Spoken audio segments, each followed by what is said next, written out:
इस जाति और धर्म के लोगों पर अत्याचार करने में नंबर 1। भारतीय जनता पार्टी के लोग मैनिफेस्टो बनाते हैं, मैनिफेस्टो नहीं मनीफेस्टो बनाते हैं। इनके लिए पॉलिटिक्स बिजनेस है, और जैसे जैसे चुनाव करीब आ रहा है तो सोचिए पिछड़ों पर, दलितों पर, मुसलमान भाइयों पर प्यार दिखा रहे हैं। पूरे 4.5 साल इनको बर्बाद किया, समाजवादियों के बनाए हुए काम ही का उद्घाटन कर उन्हीं का फीता काट रहे हैं। और हमारे साथ जुड़ गए हमारे सहयोगी कमाल खान, जो लगातार उत्तर प्रदेश की राजनीति को कवर कर रहे हैं। कमाल, यहाँ पर अखिलेश यादव कई सारे मुद्दे उठा रहे हैं, बीजेपी किस तरह की राजनीति कर रही है, इस तरह के आरोप लगा रहे हैं। ये भी कह रहे हैं कि कोई काम इस सरकार ने अब तक नहीं किया है। लेकिन क्या इतना आसान होगा समाजवादी पार्टी के लिए ये सफर इस बार के चुनाव का? ये शुरुआत है। ये बात सच है कि बीजेपी बहुत ज्यादा मजबूत पार्टी है, बहुत ऑर्गेनाइज्ड पार्टी है, बेइंतहा मेहनत होती है उस पार्टी में, और बहुत माइक्रो लेवल तक उनके लोग हैं और जो काम कर रहे हैं उसकी मॉनिटरिंग होती है। लेकिन देखिए, जो एंटी इनकम्बेंसी का वोट है, जो सरकार से नाराजगी का वोट है, जो लोग कोरोना की वजह से जिनकी मौतें हुई हैं, जिन्हें ऑक्सीजन नहीं मिला है, जिन्हें बिस्तर नहीं मिले हैं, जिन्हें दवाई नहीं मिली है, जिनके रोजगार चले गए हैं, जिनके रोजगार लगे हुए थे वो उनको अपॉइंटमेंट लेटर नहीं मिले हैं, बहुत तरह की परेशानी है, महंगाई है, बेरोजगारी है, लॉलेसनेस है। तो जो एंटी इनकम्बेंसी का वोट है, तो वो तो समाजवादी पार्टी ही सबसे मजबूत पार्टी है उत्तर प्रदेश में, जिसकी तरफ जाने की ज्यादा उम्मीदें हैं। तो ये जो शो ऑफ स्ट्रेंथ है एक तरह से उत्तर प्रदेश चुनाव से पहले, ये सबसे बड़ा प्रदर्शन है समाजवादी पार्टी का। भले ये जनेश्वर मिश्रा के नाम पे हो रहा है। हम जिस लोहिया पथ से उस जुलूस में गुजर रहे हैं, यहाँ पे दसियों हजार लोग सिर्फ साइकिल पे पार्टी के झंडे लिए हुए जनेश्वर मिश्रा पार्टी की तरफ जाते हुए नजर आ रहे हैं। तो शो ऑफ स्ट्रेंथ तो है ही, सड़क पे उतरने से कार्यकर्ताओं में जोश भरता है, जिसके लिए कहा जाता है कि उत्तर प्रदेश में विपक्ष जो है वो सड़क पे नहीं उतरता है और सिर्फ ट्विटर पे राजनीति करता है और सोशल मीडिया पे। तो ये पहला शो ऑफ स्ट्रेंथ है। बाकी चीजें चुनाव तक आते आते बहुत सारी चीजें बदलती रहती हैं, बहुत सारे समीकरण ऊपर नीचे होते रहते हैं। बिल्कुल कमाल, बहुत शुक्रिया आपका इस तमाम जानकारी के लिए। तो उत्तर प्रदेश की समाजवादी पार्टी आज हम यहाँ पर देख रहे हैं कि रैली निकाल रही है। जनेश्वर मिश्र की जयंती का मौका ये है और इस मुद्दे को वो बीजेपी के खिलाफ इस्तेमाल करना चाहती है और उसकी कोशिश यही है कि एंटी इनकम्बेंसी फैक्टर जो होगा बीजेपी के खिलाफ, उसका फायदा उन्हें मिले। और उधर उत्तर प्रदेश के मुख्यमंत्री योगी आदित्यनाथ आज अयोध्या जा रहे हैं। वो वहां पर मंदिर निर्माण की शुरुआत के 1 साल के पूरा होने के मौके पर पहुंच रहे हैं। प्रधानमंत्री नरेंद्र मोदी भी आज उत्तर प्रदेश में जिनके पास राशन कार्ड है उनसे बातचीत करने वाले हैं। इससे पहले वो गुजरात में जिनके पास राशन कार्ड थे उनसे बातचीत कर चुके थे। तो एक तरफ समाजवादी पार्टी साइकिल रैली निकाल रही है, दूसरी तरफ योगी आदित्यनाथ जो हैं वो भी आज अयोध्या पहुंच रहे हैं। तो एक तरह से चुनाव का जो मोमेंटम है वो यहां पर अब बनने लगा है। अयोध्या के राम मंदिर में 2023 दिसंबर से आम लोग दर्शन कर सकेंगे। राम मंदिर ट्रस्ट के सूत्रों के मुताबिक 2025 तक राम मंदिर निर्माण का काम पूरा हो जाएगा। 2023 दिसंबर से आम लोगों को दर्शन की इजाजत मिल जाएगी। दर्शन और निर्माण का काम साथ साथ चल सकेगा।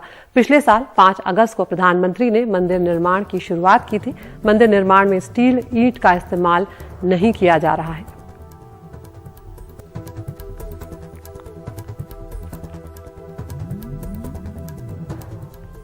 और बीजेपी की सांसद रीता बहुगुणा जोशी का घर जलाने के आरोपी नेता जितेंद्र सिंह बबलू को कल लखनऊ में बीजेपी में शामिल कर लिया गया। बबलू पर 2009 में रीता बहुगुणा जोशी का घर जलाने के मामले में चार्जशीट तक दाखिल हो चुकी है।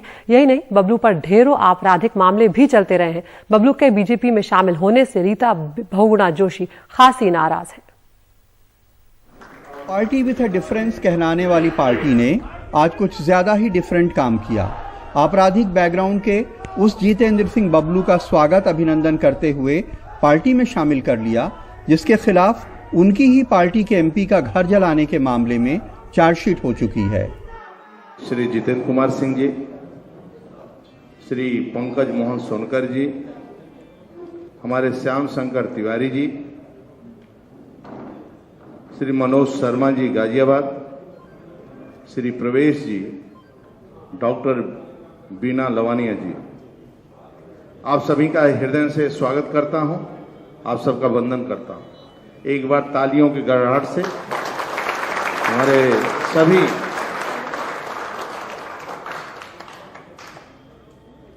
पत्रकार मित्रों का भी स्वागत करता हूं।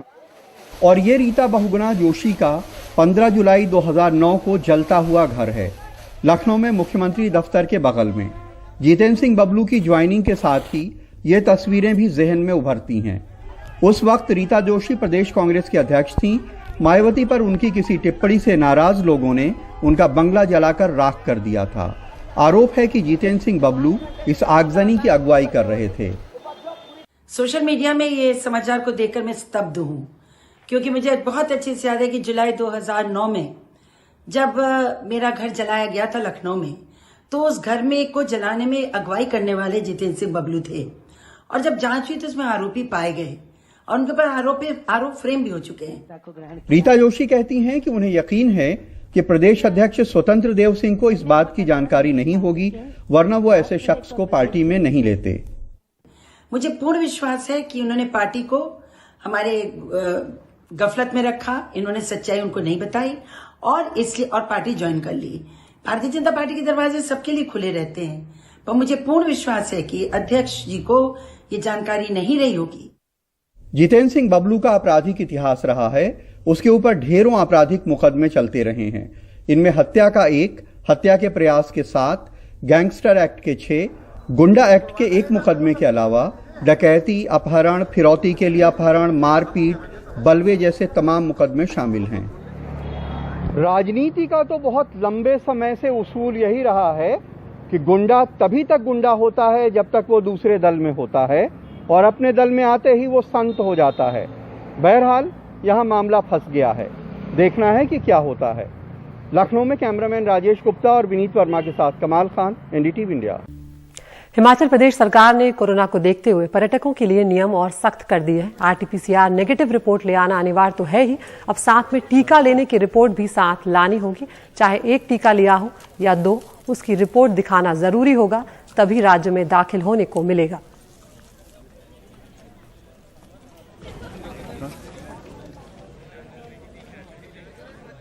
असम की लवलीना ओलंपिक में मुक्केबाजी में कांस्य पदक के साथ घर लौटने जा रही हैं। लवलीना के पदक लाने के साथ ही उनकी गांव की तस्वीर भी बदलने लगी है। उनके गांव में पक्की सड़क अब बन रही है। लवलीना का ओलंपिक तक पहुंचने का सफर संघर्षों से भरा रहा है। देखते हैं ये खास रिपोर्ट।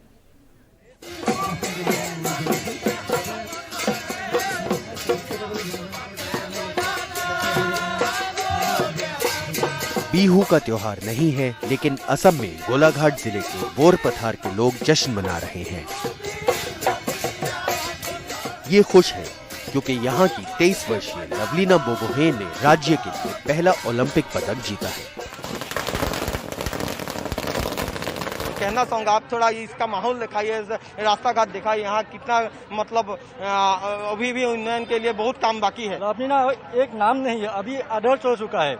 नव प्रजन्म में यहाँ से पीड़ित होकर मतलब यहाँ इस जगह से और भी उभर के आएंगे, वो हमारा विश्वास है।